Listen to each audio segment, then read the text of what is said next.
back to our channel. Hey, what's this video about? Well, this is going to be part one of a multiple part series on step-by-step how to take your bike from stage 0, not to hero, but to stage 2. That's right. We're going to take my 2022 Road Glide and bring it from stage 0 to stage 2. And that's what's in these boxes. You saw the shorts of 2 out of 3 boxes have arrived. Now, let's dig in and see what we got. In our nice small box, let's go ahead. Garbage. What do we have here? We have the S&S tappet blocks. And what are those? These keep your lifters from rotating within the cam chest and replaces the junky plastic ones Harley puts in there. So we have those. And this, garbage. Now the big box. We're still waiting on box 3, which should be here tomorrow. Which tomorrow we'll be seeing us dig into this bike and tearing it down and getting it ready. So here comes all the goodies, all the loveliness, all the sexiness that will make our bike awesome. Right up front, right on top, we have ourselves a Dyno Jet tuner. This is so we could tune our bike. Yes, I'm voiding my warranty. Don't care. That's garbage. This here is, you know, the guy who invented box staples should be shot and hung from a tree. I hate that. Alright. Here we have, this is not required, but I highly suggest it. An aluminum intake manifold to replace the crappy plastic that comes from the factory. As you can tell, I am not a big fan of the plastic intake manifolds. So this one is from Fuel Moto. It's not an HPI. I wish it was. Or it's not an S&S. Or it's not a Screaming Eagle. It's a Fuel Moto. I like Fuel Moto. I like their products. I figure I support them. If I really wanted to, I can take the S&S off of my 114. But I didn't. So that's what we got there. The AIM variable rate pressure plate. Look at that, guys, huh? And that's some sexiness right there. What that does, it's a centrifugal weighted pressure plate for your clutch. So I'm adding all this horsepower and torque without having to change the stock clutch. I don't have to pull the outer primary cover. I just got to pull a derby cover, install it, and call it done. Oh, yeah, baby. The S&S, I'm sorry, the Psychorama CR480 cam. Tweedle, eat your heart out.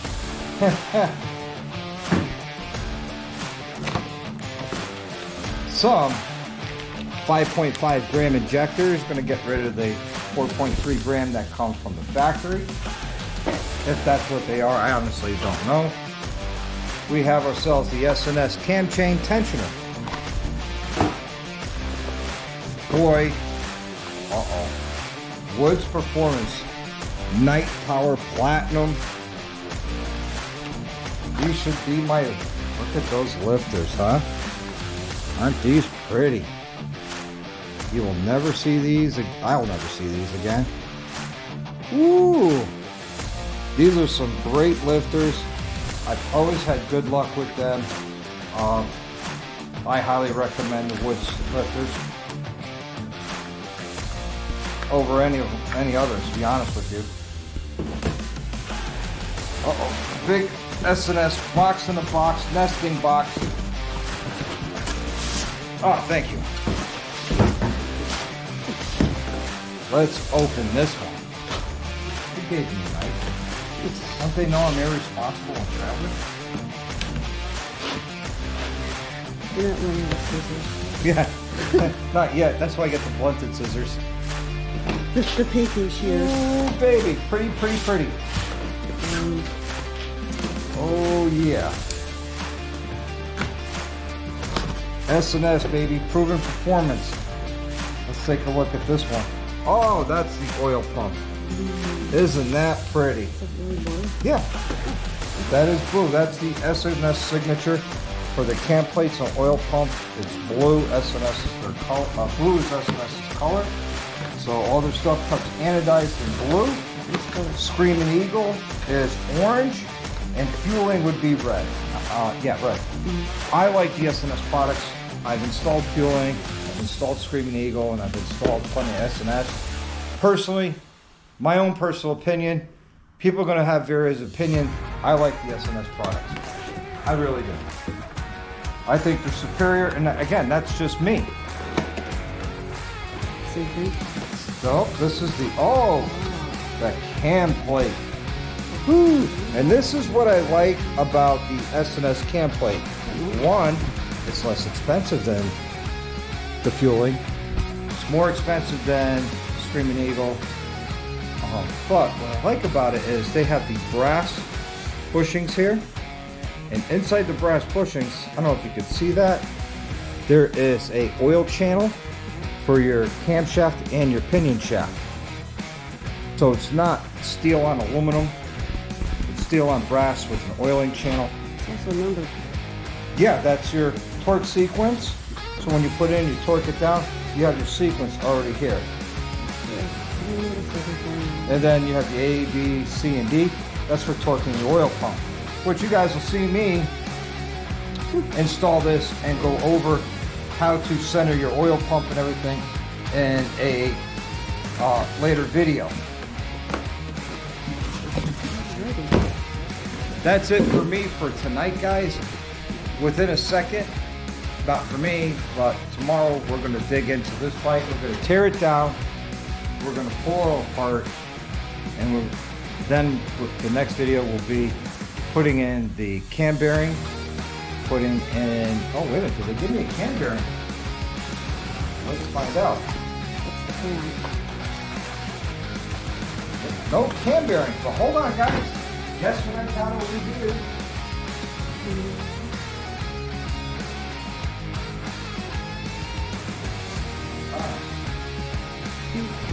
I have the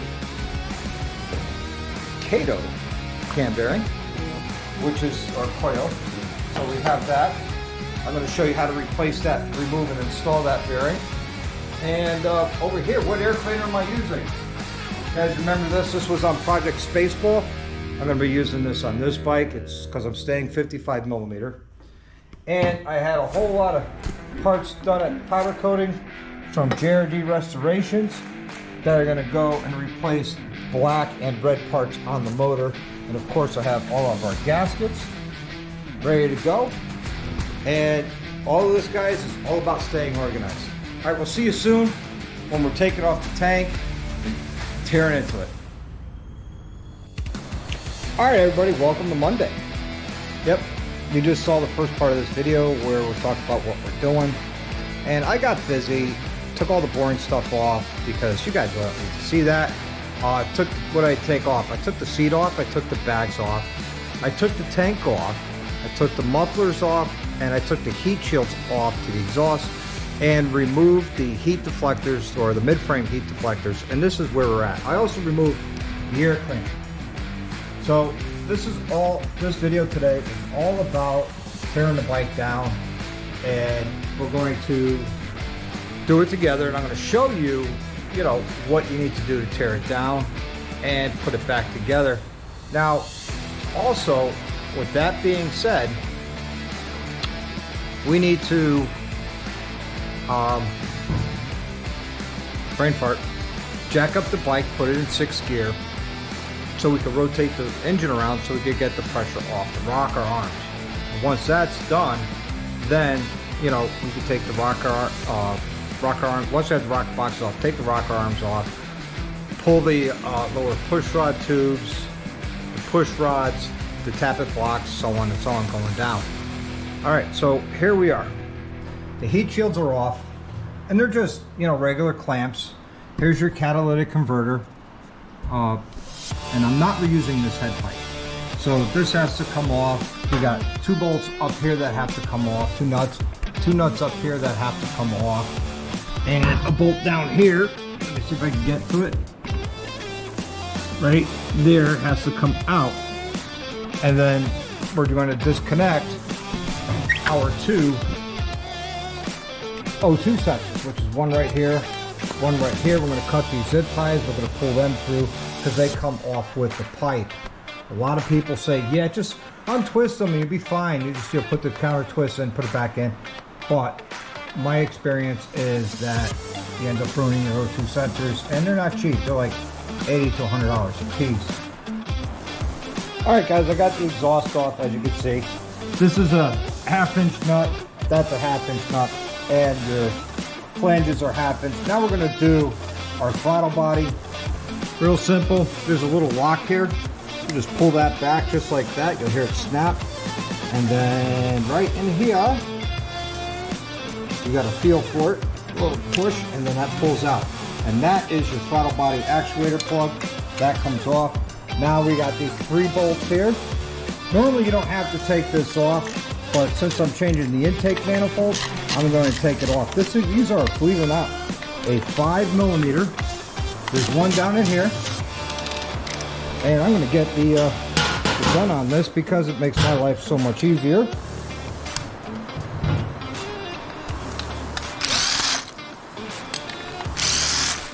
And, you know, like I said, I'm doing this by myself today, so I gotta work by myself. Do it all myself. I got no camera girl right now. So there you go. There's our throttle body. We're gonna put this to the side where it's safe. Now I recommend you guys do this. Set up a separate table, put all your painted parts and all the parts that you're going to reuse back on that table, and have another table set up that has all your new parts going on. All right, so now we got our throttle wire or throttle actuator wire off. Now we're going to do our air temperature sensor. So that is just a, you unlock it and it's unplugs it just like that. This here is your oh wow, I did it again, guys. I am so sorry. Mass airflow sensor, air temp sensor. Why do I keep doing that? I have no idea, but that's what this is. I know what I'm talking about. This is a mass airflow sensor. This is your engine temp sensor. All right, these are your fuel injectors and these are fuel rails. So we're going to start unplugging our fuel injectors, and it's a pain in the neck to get in there. And the other side we have to do, if I give it the old reach around. Nope, we're going to have to go around the other side. What I'm doing is just unplugging everything I need to unplug to get this job done. All right, next we'll have to remove is our horn bracket, which are these 2 bolts, which are 9/16. This comes off, and then there's one plug underneath that you unplug from the horn, and that just comes to the side. And then you'll have access to your intake manifold bolts that are right here. So, and then you have 2 more intake manifold bolts. One is right there, and one is right there. And once this comes out of the way, then we can remove the fuel rail, the mass airflow sensor, and that'll all come out. Sorry guys, I misspoke about this sensor a moment ago, but hey, I'm sorry. All right guys, so this is a 1/4 inch. It's a long swivel head Allen socket, and I'm going to do these 2. These 2 here come out completely. The other side we're just going to loosen up, and that's because they are slotted to stay in there. So when you put it back together, it's easy to line up all 4 of them that way. So this is going to come out. Again, we're getting rid of this plastic intake manifold because I believe that they are junk. I don't think they have a lot to live for or a long life because they're plastic and a high heat where it gets brittle. And for me, go on to the other side. And for me, I would much rather have the comfort of knowing that things are going to last and not break down on me, where I feel these are not as these plastic manifolds are worth anything. And I've talked to a lot of Harley engineers about that, and also about the plastic tappet cuffs. But you know, it's out of their hands. They say it all comes down to cost. But hey, Harley's going to do what Harley does, and we're going to do what we do, which is improve on their product. All right, so as you can see, they're not out. They're just threaded out most of the way. These are your knock sensors, by the way. These will be coming out as well, because we have the oil cooler too we got to take off. We got the front motor mount we got to take off. So there's a lot happening here to get all this done. So once that is, we got those 2 screws out and the back two are loose. It's basically a wiggle factory here, because we need to rotate the flanges just by moving them and then trying to rotate them like that, trying to get them to rotate. They get stuck, so don't panic. They do get stuck.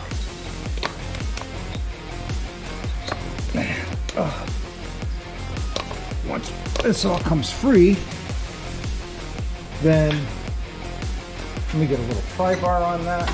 Maybe we could rotate them that way. Once they rotate, they're free to go, or free to come out and get out of the way. And no, I'm not going to start putting this part together right away.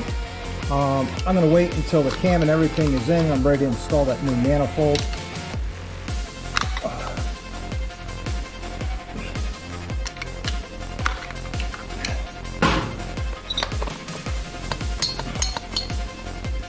And there's still some rotating. Let me get that done. All right, I got it out. But I want to show you guys this. Take a look at all that blow-by inside of that motor. That is just disgusting. You know, you could just wipe the oil right out of it, which I'm not happy about that. But that's how they're designed, guys. So recirculate that stuff back through the intake to burn and coat the top of your pistons. All right, so that's done. That's out of the way. We'll get our wires down here out of the way.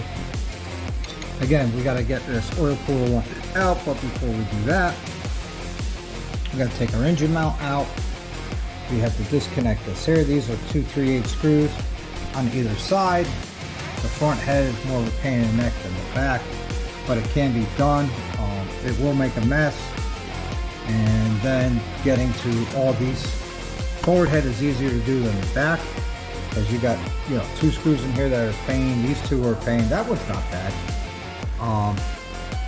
but they can be a pain in the neck, and just take your time and they'll come out. All right, everybody, let me work on getting that oil cooler tube and our front engine mount out. This bolt has to come out all the way right here. The other one just has to be loosened because it's slotted on the other side. So let me get this out of the way. That's only a cable connector, so I want to be able to have full access right there. I try to take off as little as possible to make this job as easy as possible, but sometimes it just doesn't work that way. All right guys, continuing on, we have to disconnect our compression release valve, sorry. There's one that comes off, and we're going to leave this out. It connects up in there and stays there, but we're going to leave that out for now, and that'll come off. Now our knock sensors, we're going to have to disconnect them up in here. There's one, there's 2.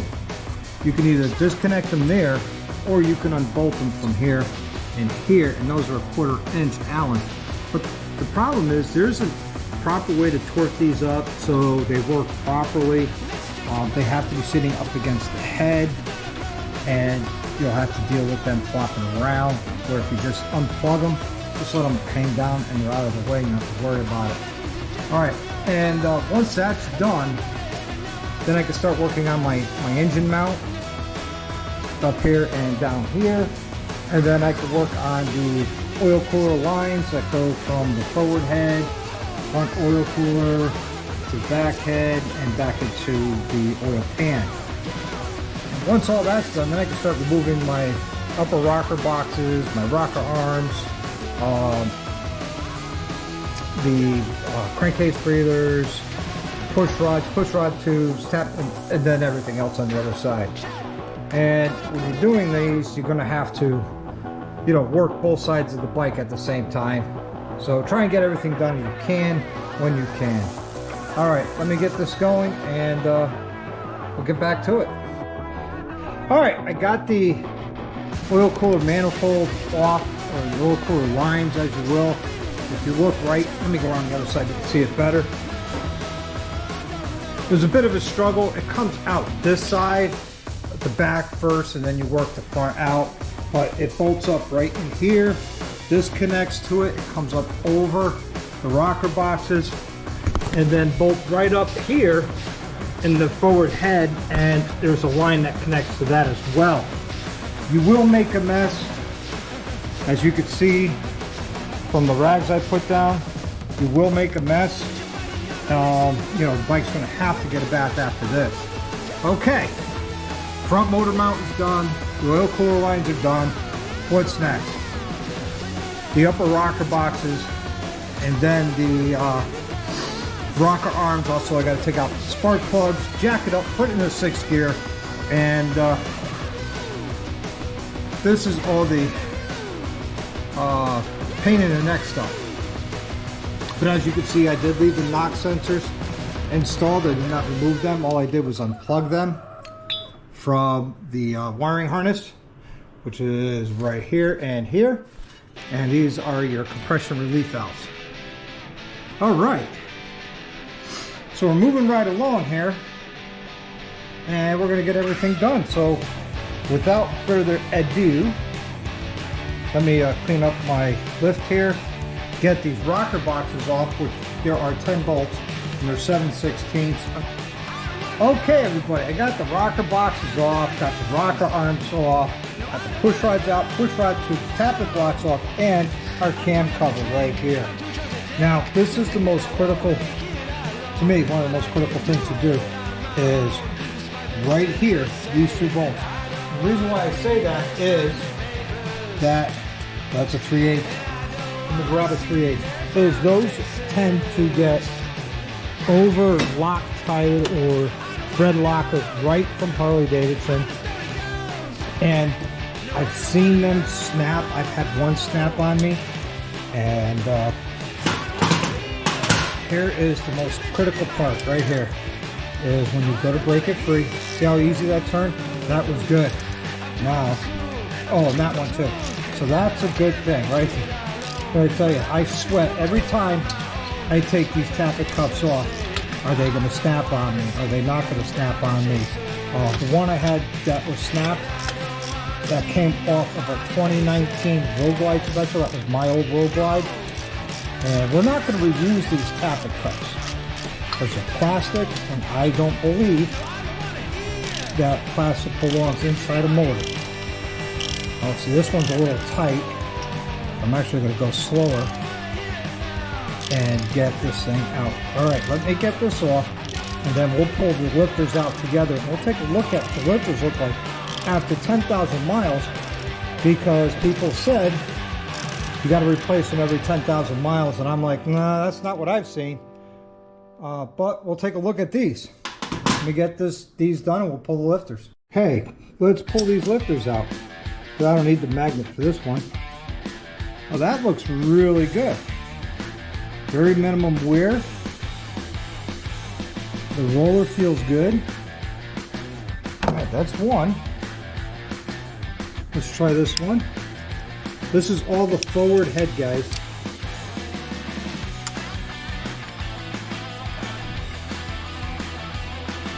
The wear on that looks really good too.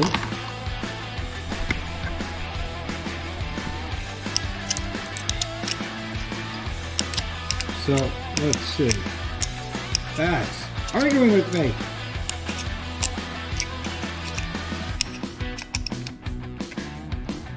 This is the back head. Okay, that looks good. Very minimal wear. The roller felt good on all of them so far. Again, very minimal wear. So at 10,000 miles, these lifters are in great shape. Now, to remove, this is a 9/16, this is a 1/2 inch. To remove this, there's a tool. And I have that tool right here, and that just fits in between the gears. Just got to find the sweet spot for it. And then away you go. All right. And that takes the pressure off everything when you do it. But here's our cam plate. It is cast. There's the oil pump. It's cast. There's our cam chain tensioner. That actually looks pretty good at 10,000 miles. So we got our gasket we got to remove. We do not reuse gaskets or O-rings, right guys? All right, let me finish getting this thing torn down. The lifter bores, they still look pretty good. Normally what I do when I build a motor is I'll measure the lifter bores and then I will order custom size lifters. But this is not going to be a high performance motor. It's only going to be for stage 2, which is, you know, not too high performance. But here we go. But get ready for part 2 where we do the cam bearing replacement and the buildup of the cam chest. All right, everybody. Until the next one, live the best life you can. Ride often and ride hard. Like and subscribe.